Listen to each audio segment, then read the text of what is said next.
What is up, Broken Arrow? I'm Noah Osborne. And I'm Haley Mills. And welcome to this year's first episode of The Pulse, where we take a closer look at the stories of Broken Arrow High School. As you know by now, Mandatory Mondays is all about what will happen here at BAHS, but here on The Pulse, it's about highlighting what has happened.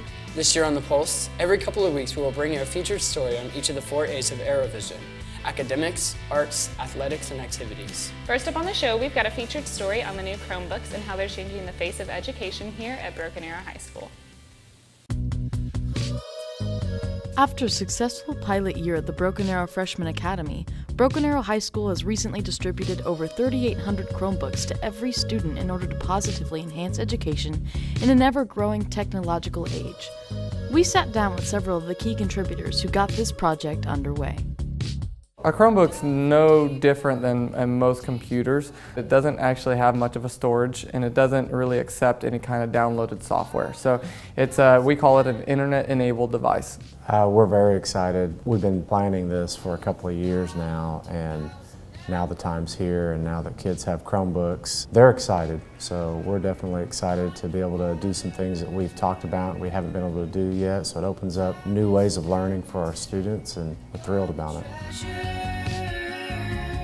Yeah, distributing 3,800 Chromebooks is a very difficult task. It was a year and a half planning to get this high school done. I mean, we're the biggest high school in the state, and making sure that every kid has a device, that it's ready to go.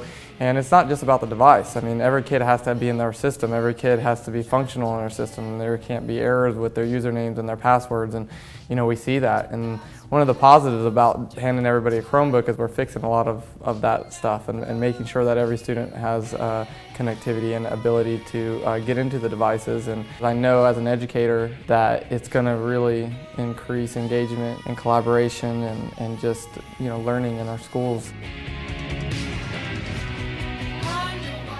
I think I'm most excited about how every student's gonna have one and we're all connected on the same device. I definitely feel like a lot of students, especially me in particular, need something to help them organize not only extracurricular activities but also school activities. But I definitely feel that having something universally that we can all refer to for our classes and for homework, it kind of makes it easier to remember what you were doing and what's due, and kind of a schedule for how you should approach homework. It definitely helps a lot. As a teacher, I'm really excited for the Chromebooks. I think it'll be great for helping students with organization, but also keeping their work nice and neat, legible, easy to read. They have more flexibility in collaborating with peers, collaborating and asking questions of their teacher. Students will be able to keep track of their work very easy, whether it's online or offline. There's no going home and forgetting a textbook or a notebook in a locker or something. They'll always have all of those resources available to them, whether they're home or here. I know for me, being a math teacher, it's great for grading purposes. I've used some new programs like Duck Soup and Kami, and it gives kids instant feedback, which as a math teacher, that's something that you can't really put a price on. Learning and collaborating and turning assignments in can all happen whenever and wherever. Flexibility of being able to do more things is huge. With the introduction of the Chromebooks also came the opportunity to bring in a new class to the high school. The Chrome Desk is responsible for servicing and repairing Chromebooks and assisting students and teachers. Chrome Desk, this is kind of like the Apple Store of our high school and our freshman academy. We have a teacher leader, and then we have just some great kids, about 5 to 7 kids each hour that are professionals, and they're in there and they run a store. So they help students when they come in. They fix devices. They actually take them apart, replace parts. They learn about the software. So we're running our own little store here. So it's a really cool opportunity for those kids to be able to learn more and to have some future education that might help them in their path after high school. Next up on The Pulse, we will take you behind the scenes of the second annual Christian Chenoweth Boot Camp that was held this summer. Several BA students got to participate in this awesome event and sat down with us to talk about their experience. Popular BA alumni Kristen Chenoweth held her second annual Broadway boot camp back on June 6th at the Broken Arrow PAC. The campers learned about audition techniques and stage movements. They also got the opportunity to interview current Broadway professionals. We sat down with a couple Broken Arrow High School students who attended the camp to find out about their experience. I was really nervous coming to this camp, but I've had a blast, and I only knew like 2 or 3 people, and so I met so many new people, and working with these professionals, I've had a lot of fun, and I've learned so much. To me, it's just crazy because I look up to her so much, and it's truly, it means a lot to me that she does this camp and that she works with the students, and it's kind of surreal. Like, I'm still trying to process, like, I just met Kristen Chenoweth. Like, this is crazy. I asked her how she stays motivated and what keeps her going during the hard times of, working this industry. It's very difficult. And she was very real and honest, and she said one thing for sure was her faith. She keeps that. The second thing she said was all the negative feedback that she gets with her thoughts, not only with others or people that aren't kind to her, but with her own thoughts and her own doubts and insecurities. She just, nope, she chooses to be positive in her everyday actions. Last year, when I auditioned into this, her foundation scholarshiped me to a 3-week musical theater camp over at Oklahoma City University, which is her alma mater. And that is one of the most significant memories in my mind, because it solidified that this is what I want to do. And I looked forward to going back to this camp, and miraculously, I'm blessed with the opportunity to go to that camp again this summer. And I just wanted to thank her for the tremendous effect that she's had on my life. And darling, you can share it all with me. Okay, someone asked her about handling rejection, and that's one of my biggest things, because I'm always scared to audition for things because I'm scared of rejection. And so she was just like, delete it, nope, be positive, because I want to be positive, and I always want to be positive for other people, but I also need to learn to be positive for myself, and so that just really meant a lot to me. But definitely the master classes have definitely helped because I got a lot of information by observing, but I also got to work on what I wanted to work on. It's just such a wonderful experience. You learn so much. I mean, even from last year to this year, if there's a small detail that you realize, okay, I should have written this down because I'm relearning this whole thing. There's just so much you absorb, and just the opportunities to grow as a person, it's amazing. Young and sweet, only 17. Dancing queen. In this week's athletic showcase, we spotlight Broken Arrow senior quarterback Cade Yeager. This video gives you a little more insight into Cade's life on and off the field.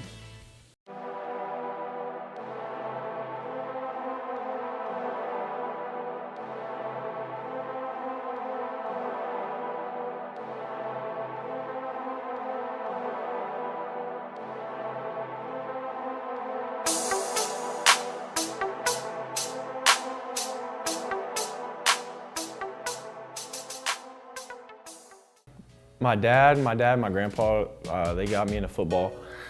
Started when I was 4 or 5. Really, I've been around football since I was born, pretty much. My dad, he's an equipment manager for a school in South Carolina. That's where I'm from. I think I was 6 or 7, and we couldn't play tackle football until we were 8 or 9.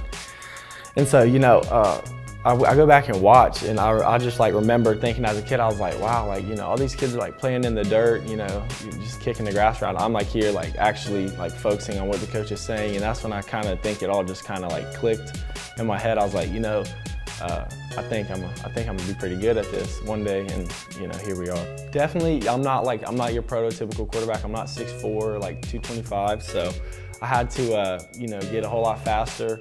A little bit stronger, not a whole lot, but just a little bit. Probably the biggest thing for me was we were playing Mustang, and it was tied up, it was 14-17 or something like that. And I threw to Brendan Franklin, I threw an 80-yard touchdown. That was pretty memorable. Kind of had to develop a bond with him. Now we have a really strong bond. That's about my best friend right there. He showed signs of good quarterback traits during the preseason and offseason, but you can't really tell until somebody gets out into the game. And then once we built some chemistry and games, I knew that he's going to be the quarterback we were going to be able to rock with for the season. 17 of the 22 starters were seniors, so I made a really close bond with them, and they helped me mature throughout the season. So I'm probably going to miss just joking around with them.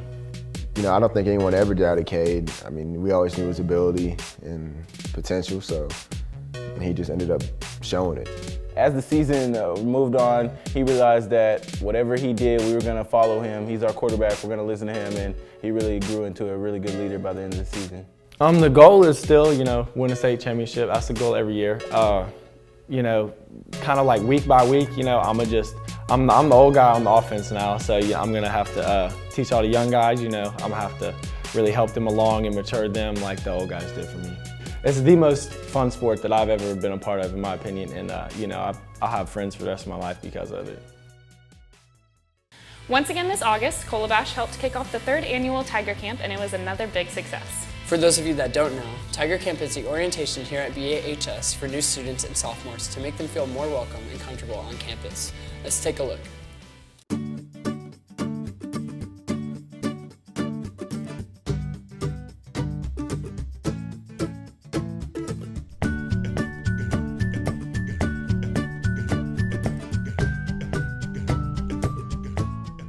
Tiger Camp is our way of welcoming the sophomores to our campus here at the high school. It's a great way for them to meet one another before the first day of school if they haven't already met at the Freshman Academy, get more familiar with the campus, and also to kind of build relationships with some of the older kids on campus here as well. So what we do is we check them in, and then they're all assigned to different groups. So we assign them to their color group, and then we escort them to the gym, and basically we play a bunch of icebreakers, and they get to know each other and they get to know the group, and then we just get rolling throughout the day.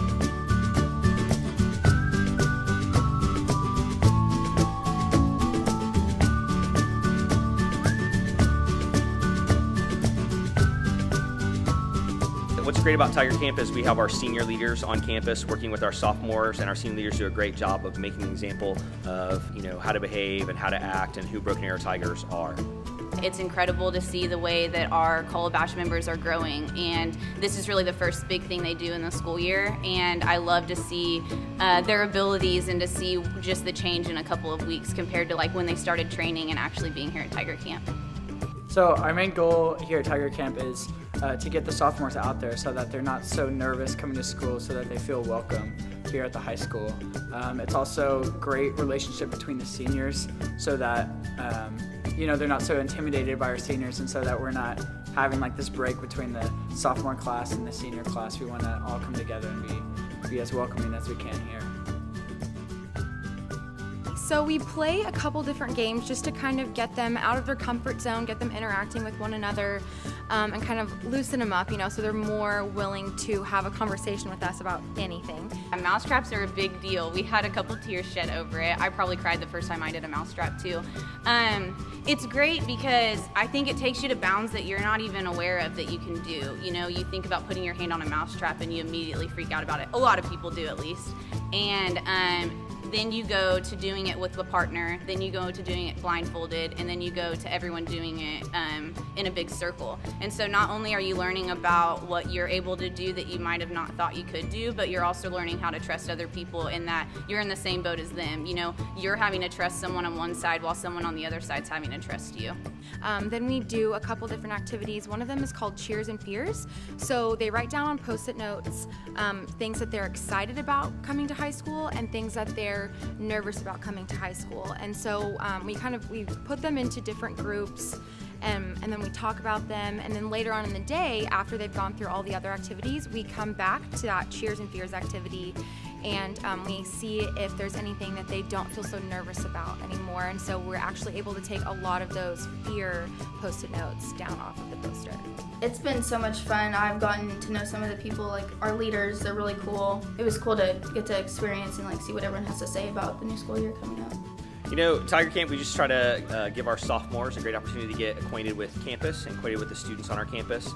And so that's our goal. So we bring them in and we do lots of activities. We give them a tour.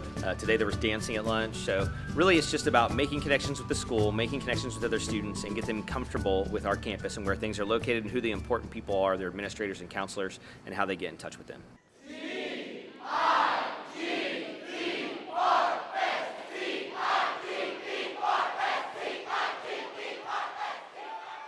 Well, that's all we have here for you on this year's first episode of The Pulse. Be sure and check out bahspulse.com for more student-produced content, including videos, great articles by our newspaper staff, and much more.